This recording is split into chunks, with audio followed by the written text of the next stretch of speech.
ఈరోజు మీ అందరికీ కూడా రాష్ట్ర వ్యాప్తంగా రాష్ట్ర ప్రజానికానికి మొత్తానికి కూడా విజయసాయి రెడ్డి కానీ పచ్చిగా చెప్పాలంటే తను ఒక పవర్ బ్రోకర్. ఇండియా మొత్తంలోని ఏ డీల్స్ అయినా కూడా క్షణాల్లో కూర్చొని పవర్ బ్రోకరిజం చేసి ఆ బ్రోకర్ ఫీజు కింద తీసుకునే వ్యక్తిత్వం కలిగిన వ్యక్తిగా తిను అందరికీ తెలుసు. తిను ఉత్తరాంధ్రాని ఏ విధంగా నాశనం చేశాడో కథ చెప్పాలి మీకు. ఉత్తరాంధ్ర అనేది ప్రశాంతమైన రీజియన్. ఇది అందరూ వాళ్ళ పనులు వాళ్ళు చేసుకుంటూ వ్యవసాయం మీద బతుకుతూ ఎంతోమంది ఇండస్ట్రియలిస్టులు కూడా ఎదిగి విశాఖపట్నంలో కానీ విజయనగరంలో కానీ శ్రీకాకుళంలో కూడా ఎక్కడ ఫ్యాక్షనిజం అనేది ఏమాత్రం తెలియకుండా ప్రేమతో బంధుత్వంతో ప్రేమను పంచుకుంటూ ఫ్రెండ్షిప్తో ముందుకెళ్లే ప్రాంతం ఇది. అలాంటి ప్రాంతానికి ఒక టైంలోని ఈ పవర్ బ్రోకర్ని తీసుకొచ్చి జగన్మోహన్ రెడ్డి ఇక్కడ ఒక ఇన్ఛార్జ్ కింద పెట్టాడు. పెట్టిన వెంటనే డీల్స్ ఎలా చేయాలి, దొంగతనాలు ఎలా చేయాలి, ఒక ట్రస్ట్ పెట్టి ప్రగతి భారతి అనే ట్రస్ట్ పెట్టి డొనేషన్లు ఎలా కలెక్ట్ చేయాలి, ఇండస్ట్రియలిస్టులందరినీ ఎలా బెదిరించాలి, భూ కబ్జాలు ఎలా చేయాలి, భూముల మీద ఎవరన్నా ఉంటే దాన్ని 22A పెట్టి లిటికెంట్ కింద తయారయ్యి ఆ భూముల్ని ఎలా దోచుకోవాలి, హోటల్స్ ఎవరికన్నా ఉంటే ఎవరికన్నా కానీ పెద్ద హోటల్స్ ఉన్నా కూడా వాళ్ళ దగ్గర నుంచి పర్సంటేజ్లు ఎలా లాక్కోవాలి, పైన స్వామి భక్తి చూపెట్టడానికి బ్రోకరిజం టాలెంట్ చూపెట్టడానికి ఇండియా మొత్తం పవర్ బ్రోకర్ కాబట్టి ఇక్కడ భయభ్రాంతుల కింద సృష్టించడానికి అని చెప్పి ఈ వ్యక్తిని ఇన్ఛార్జ్ కింద పెడితే ఆ విజయసాయి రెడ్డి మొట్టమొదట ఒక మాస్క్ వేసుకొని వచ్చి ఇక్కడికి ఏదో పాదయాత్ర చేస్తున్నట్టు చేసి గెలిచిన వెంటనే వైఎస్ఆర్సీపీ 2019లో ఇక్కడ మొత్తం కబ్జా కోరికను తయారయ్యాడు. కబ్జాలు చేయించడం, మొట్టమొదటిసారి ప్రెస్ మీట్లలో బూతులు వాడండి అని చెప్పి ఉత్తరాంధ్ర నాయకులకి చెప్పించిందే తిను.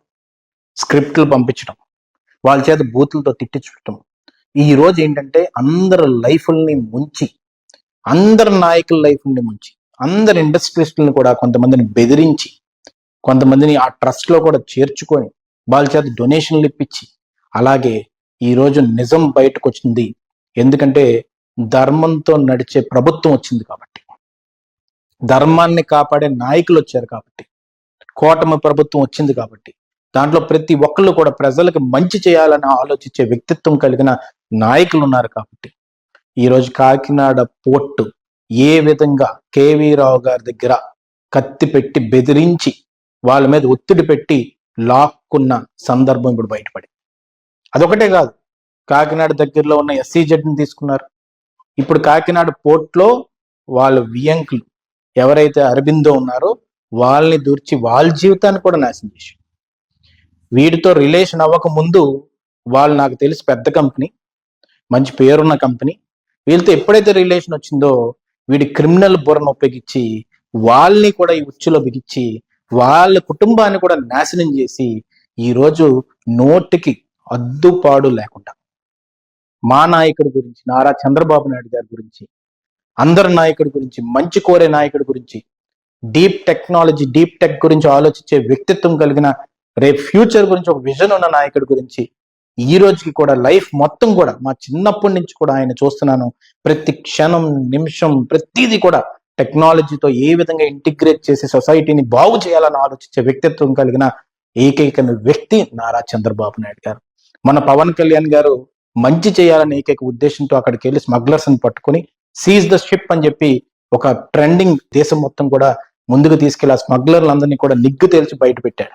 పెట్టిన వెంటనే నారా చంద్రబాబు నాయుడు గారితో డిస్కస్ చేసిన తర్వాత ఇద్దరు కలిసి నిర్ణయం తీసుకొని బీజేపీ కూటమి అందరూ కూడా నిర్ణయం తీసుకొని ఈ రోజు ఆ పోర్ట్లో అరబిందోని ఏ విధంగా ఇండెక్ట్ చేశారు, ఏ విధంగా బెదిరించి కేవీ రావు గారి పర్సంటేజ్ ని అక్కడికి తీసుకెళ్లే విధంగా ఈ రోజు ఎక్స్పోజ్ అయిపోయేసరికి వీడికి టెన్షన్ పుట్టింది. టెన్షన్ పుట్టి ఎదురుదాడు. ఇది నీకు అలవాటు, ఎందుకో నేను చెప్తా. నీకు ఒక ఇన్సిడెంట్ గుర్తు చేయాలి. రామతీర్థం ఇన్సిడెంట్ అయినప్పుడు ఉత్తరాంధ్రలో ప్రతి ఒక్కరు కూడా, రాష్ట్ర వ్యాప్తంగా ప్రతి ఒక్కరు కూడా, దేశవ్యాప్తంగా ప్రతి ఒక్కరు కూడా రాముడికి ఈ విధంగా జరిగిందే అని బాధపడితే అక్కడికి నువ్వు వచ్చి అక్కడ అంత గొడవను సృష్టించి రాళ్ళు ఏసీలా చేసి మళ్ళీ 307 కేసుని కళా వెంకట్రావు గారి మీద, చంద్రబాబు నాయుడు గారి మీద పెట్టించిన ఇప్పటికీ కూడా గుర్తుంది ఉత్తరాంధ్ర ప్రజానికానికి. నువ్వేమనుకుంటున్నావు అంటే పూర్వం ఏం జరిగినా పర్లేదు మేము మర్చిపోయామేమో అనుకుంటున్నావు. కానీ నేను ఈరోజు ఒక మాట చెప్పదలుచుకున్నాను. ఒక మనిషి ఇంకో మనిషిని చనిపోవాలని కోరుకోవడం అనేది నీ ప్రెస్ మీట్ లో మాట్లాడుతున్నావే, అది ఉన్నప్పుడు చూద్దాం, లేనప్పుడు చూద్దాం. ఏంటి నీ వయసు ఎంత? నువ్వేమైనా కుర్రోడువా? నీకు మహా అయితే ఒక 65, 66 ఉంటది. ఆయన 75 సంవత్సరాల పైన. ఈ రోజుకి కూడా ఒక యువకుడుగా ఆయన స్ట్రెంగ్త్ మా లాంటి యంగ్స్టర్స్ కూడా రాదు. అంత విజన్తో నారా చంద్రబాబు నాయుడు గారు ఆలోచిస్తుంటే ఆయన వ్యక్తిత్వం మీద వేలెట్టి చూపెట్టి ఈరోజు నిన్ను జైల్లో పెడతా అని థ్రెట్ చేస్తున్నావా? నువ్వు ఆ పొజిషన్లో లేవు. నువ్వు బ్రోకర్. ఏ విధంగా ఆ బ్రోకర్ని తీసుకెళ్లి బెయిల్ కూడా లేకుండా లోపలికి తోసే విధానం న్యాయం చూసుకుంటది, చట్టం చూసుకుంటది. కానీ ఈరోజు కోర్ట్ ఆఫ్ లానే బెదిరించే స్థితికి వస్తావు, ముఖ్యమంత్రులనే బెదిరించే స్థితికి వస్తావు. నేను వదులుతారనుకుంటున్నావా? కాన్స్టిట్యూషన్ ని ఎప్పుడైతే నువ్వు డీఫంక్ చేద్దామని ఆలోచన విధానం ముందుకు వస్తుందో అదే కాన్స్టిట్యూషన్ కాపాడడానికి ఎవరైతే నాయకులు ఉంటారో తొక్కి తొక్కి నారదీసేస్తారు. నేను ఒకటే చెప్తున్నాను నీకు, ఇక్కడ ఉత్తరాంధ్రలో ఉన్నప్పుడు ఇక్కడ జనాలందరూ కూడా సబ్మిసివ్ గా కంపోజ్డ్ గా ఉన్నారని చెప్పేసి వాళ్ళతో ఆడుకుందామని నువ్వు ఏదైతే అనుకున్నావో వాళ్ళందరూ ఈ రోజు నేను వెంటాడతారు. ప్రగతి భారతి ట్రస్ట్ లో ఎవరైతే నువ్వు డైరెక్టర్స్ కింద పెట్టి వాళ్ళ చేత కూడా తప్పులు చేపించావో అవన్నీ నీకు వెంటాడతాయి. ఒక్కొక్క కంపెనీని కూడా కూర్చోపెట్టి డైరెక్టర్స్ ని బయటకు లాగేసి వాళ్ళందరి చేత రిజైన్లు చేపించి నువ్వు సీఏఓ కాబట్టి చార్టెడ్ అకౌంటెంట్ కింద ఆర్ఓసీలో కూడా కంపెనీ పేర్లు ఇంకా ఉన్నాయా లేవా, డైరెక్టర్ల పేర్లు ఇంకా ఉన్నాయా లేవో కూడా చెక్ చేసుకొని వాళ్ళందరినీ పేక మీద కత్తి పెట్టి బెదిరించేవే సర్కిట్ హౌస్ లో కూర్చొని అవన్నీ ఈ రోజు బయటపడతాయి. ఒక్కొక్కడు నీ మీద కేసేసి పడతారు. దానికి బలైపోతుంది ఎవరో తెలుసా? నీ చుట్టుపక్కల ఎవరైతే సహకరించారో వాళ్ళందరూ బలైపోతారు. ఎవరైతే ఈరోజు అరబిందో కంపెనీ నీ ఇంటికి అల్లుడుగా వాళ్ళ కొడుకుని ఇస్తే ఆ కంపెనీని మొత్తాన్ని ఈ రోజు ముంచే స్థితికి తీసుకొచ్చావు, వాళ్ళని కూడా ఈ స్కామ్స్టర్ల కింద నించోబెట్టే స్థితికి తీసుకొచ్చావు. అదే విధంగా ఇక్కడ అందరినీ వాడి ఎవరినైతే బెదిరించడానికి ఎవరైతే వాడేవో వాళ్ళందరూ కూడా ఈ రోజు ఇరుక్కునే పరిస్థితికి వస్తారు. నువ్వేదో మామూలుగా వదిలేస్తారులే ఇల్లు, ఏదో గంభీరంగా మాట్లాడతాను, నేను ఎక్కడికి వెళ్ళను. నువ్వెందుకు వెళ్ళరా? బ్రోకర్లు ఎక్కడికి వెళ్ళరు. కూర్చొని సంపాదించాలి, కడుపు నిండా కక్కుర్తి పనులు చేసుకుంటూ బతకాలని ఆలోచిస్తుంటారు. కానీ ఈరోజు చెప్తున్నాను, అశోక్ గజపతిరాజు గారు లాంటి ఫ్యామిలీనే నువ్వు హింసించాలని ఆలోచించావు. ఆ రోజు ఒక ఆమెను తీసుకొచ్చావు, ఆమె ఎక్కడుందో తెలియదు. ఇప్పుడు ఆమెని మబ్బు పెట్టి ఇక్కడ తీసుకొచ్చి వాళ్ళ ఫ్యామిలీ మీద వదిలి బాణంలాగా వాళ్ళ ఫ్యామిలీ మొత్తాన్ని కూడా నాశనం చేయాలని ఆలోచించావు. ఈరోజు అది వదులుతుంది అనుకుంటున్నావా? నిన్ను ఎవరన్నా వదులుతారనుకుంటున్నావా? నిన్ను ఆ ఇన్సిడెంట్ నేను వదులుతుంది అనుకుంటున్నావా? నువ్వు ఒకటే గుర్తుపెట్టుకో, అశోక్ గజపతిరాజు గారిని కూడా పిలవకుండా కొన్ని గుడుల దగ్గర ఆక్రమించుకుందాం అని చెప్పి ఆలోచించేవే. ఒక పూర్వం ఎక్కడి నుంచో వచ్చి గుళ్ళు ఆక్రమించుకోవడం చూశాను, కానీ నీలాంటి ఒక వేస్ట్ ఫెలోని దరిద్రపు ఆలోచనలు ఉండేవాడిని మాత్రం ఎవరు కూడా ఇప్పుడు దాకా చూడలేదు. ఈరోజు దస్పల్లా హిల్స్ ఇష్టం వచ్చిన డెవలప్మెంట్ అగ్రిమెంట్ రాసుకొని 10% వాళ్ళకి ఇచ్చినట్టు ఇచ్చి 90% నువ్వు పెట్టుకుంటే ఎక్కడైనా డెవలప్మెంట్ అగ్రిమెంట్ అలా ఉంటుందా? ఏదైనా 50-50 ఉంటుంది, 40-60 ఉంటుంది, కానీ 10-90 కూడా ఉంటుందా డెవలప్మెంట్ అగ్రిమెంట్లు? అలాంటి పెద్ద పెద్ద రాణి కుటుంబాలను కూడా నువ్వు కూర్చోబెట్టి బెదిరించే వైనాళ్ళు మర్చిపోయావు అనుకుంటున్నావా? మా కుటుంబాలను బెదిరించడానికి నువ్వేమో అధికారులను పంపిస్తావు, గోడల పగలు కొట్టిస్తావు, ఇంట్లో ఉండే వాళ్ళని 3 గంటలకు 2 గంటలకు నువ్వు ఇన్ఛార్జ్ షిప్ తోటి ఒక్కొక్కరిని బెదిరించి వాళ్ళు ఎవరైతే పనులు చేశారో వాళ్ళందరికీ కూడా నీకు జేసీ ప్రమోషన్లు ఇస్తా, కలెక్టర్ ప్రమోషన్ ఇస్తానని చెప్పి ఈ రోజు బెదిరించి ఏదో సునకానందం పొందేవే. నీకు టైం స్టార్ట్ అయిపోయింది. నేను చెప్తున్నాను, రాసుకో. నువ్వు ఎప్పుడైతే జుట్టుకు సరిగ్గా కలర్ వేసుకోకుండా మొత్తం తలెంటుకలతోటి ఈ రోజు ప్రెస్ మీట్ పెట్టినప్పుడే నీ టెన్షన్ మొదలైపోయింది అని అర్థమైపోయింది నాకు. ఎప్పటి నుంచో నీ బతుకు అలాగే ఉంటది. నువ్వు ఏదో ఢిల్లీలో కూర్చొని పవర్ బ్రోకరిజం చేసేస్తావని అనుకుంటున్నావేమో. మళ్ళీ నీ పేరు సైరా అంటాను నీ మొహానికి. నేను ఒకటి చెప్తాను నీకు, ఒకటి ఏంటంటే అది ఉత్తరాంధ్రలో ఉద్యమ స్థాయిలో ముందుకొచ్చిన నాయకులు ఎంతో మంది ఉంటారు. వాళ్ళ జీవితాలతో ఆడుకుందామని నువ్వు అనుకున్నావే, వాళ్ళు ఎన్ని కూడా నీకు వదులుతాయి అనుకుంటున్నావా? రెండోది, ఉత్తరాంధ్రలో వైజాగ్ని అతి దారుణంగా నాశనం చేద్దామని ప్లాన్ చేశావు. దానికి ఒక ప్రూఫ్ ఏంటంటే జ్యూరీ సీపోర్ట్ అనే ఒక కంపెనీని నువ్వు మొదలు పెట్టావు. జ్యూరీ సీపోర్ట్ అనే కంపెనీని ఎప్పుడు మొదలు పెట్టావు నువ్వు? 2020లో నువ్వు ఆ కంపెనీని మొదలుపెట్టి March 6, 2020లో మొదలుపెట్టావు. అంటే మీ గవర్నమెంట్ 2019లో వచ్చేసరికి ఇది March 6, 2020లో ఈరోజు ఈ కంపెనీలు మొదలుపెట్టి కోకాపేటలోనేమో దాని ఆఫీస్ పెట్టావు. ఇది ఒక సూట్ కేస్ కంపెనీ. నీకు అలవాటే, చెన్నైలోని సూట్ కేస్ కంపెనీలు పెడతావు, నీ మెయిల్ ఐడీల మీద కంపెనీలు పెడతావు, ఇష్టం వచ్చినట్టు బ్రోకరిజంలు చేస్తావు. దరిద్ర పనులు చేస్తావు, ఫ్యామిలీస్ని బెదిరిస్తావు. ఎందుకు నీ మీద ఉసురు తగలదు? మామూలుగా తగులుతుంది అనుకుంటున్నావా? అలాంటి దరిద్ర పనులు, ఎదో పనులు చేసినప్పుడు దాంట్లో నీ అల్లుడి గారిను కూతురును వదలాలని కొంచెం అనిపించాలా? ఇంకా అల్లు బలైపోవాలి మీకు.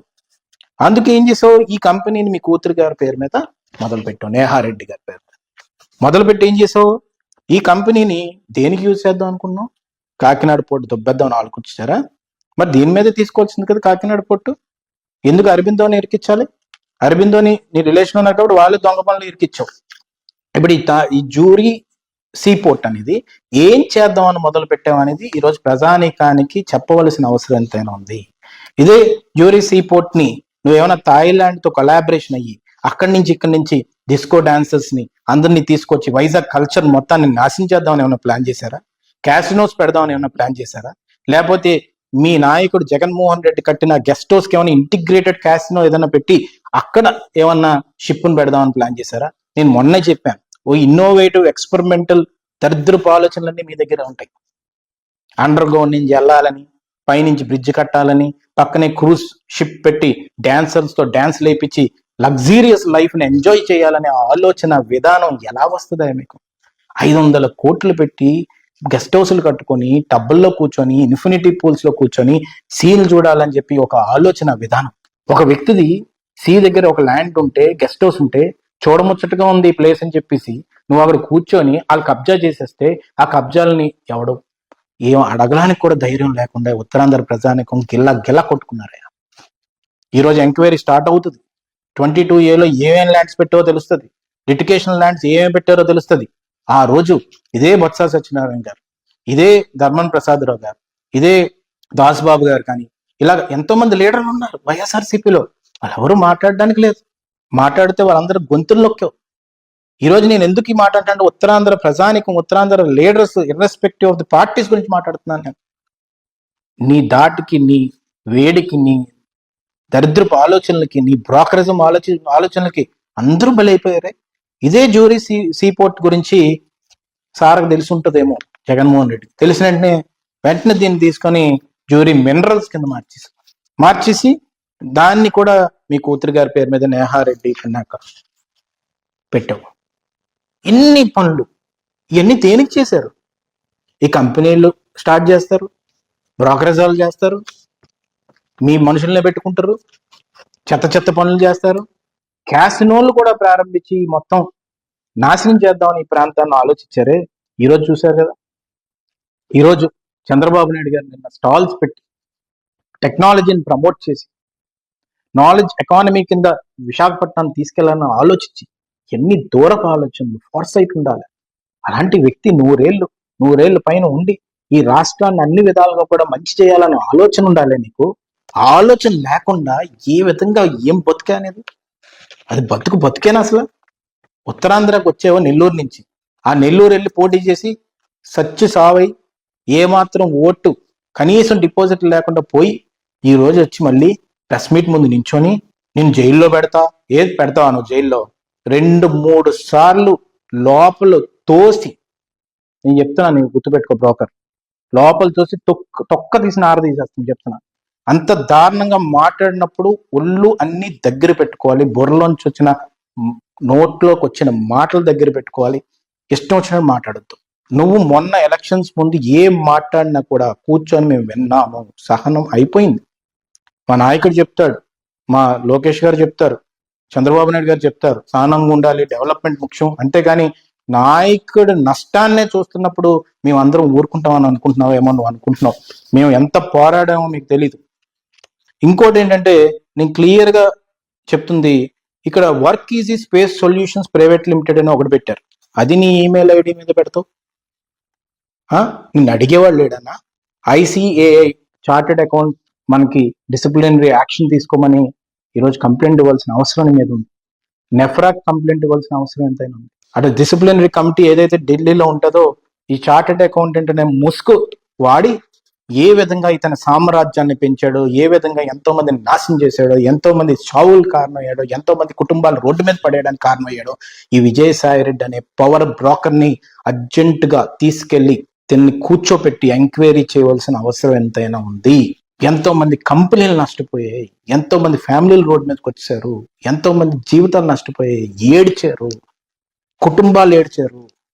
మాకు తెలుసు ఎన్ని ఎగ్జాంపుల్స్ ఉన్నాయో.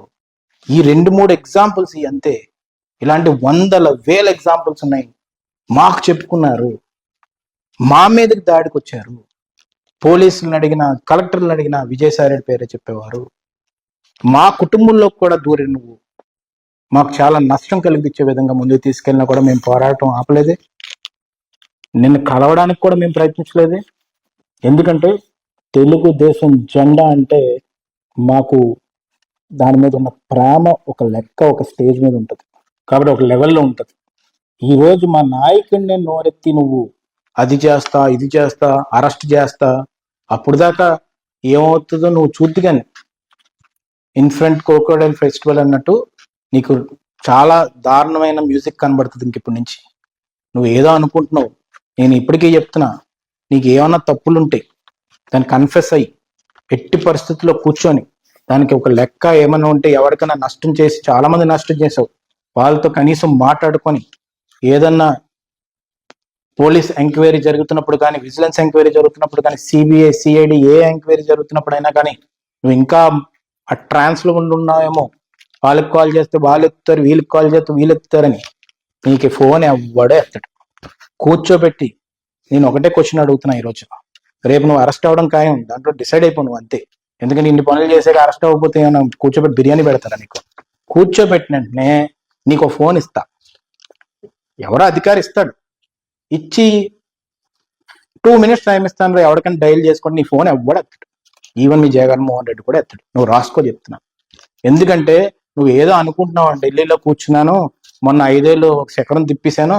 చక్రం తిప్పడం నీ వల్ల అవ్వదు.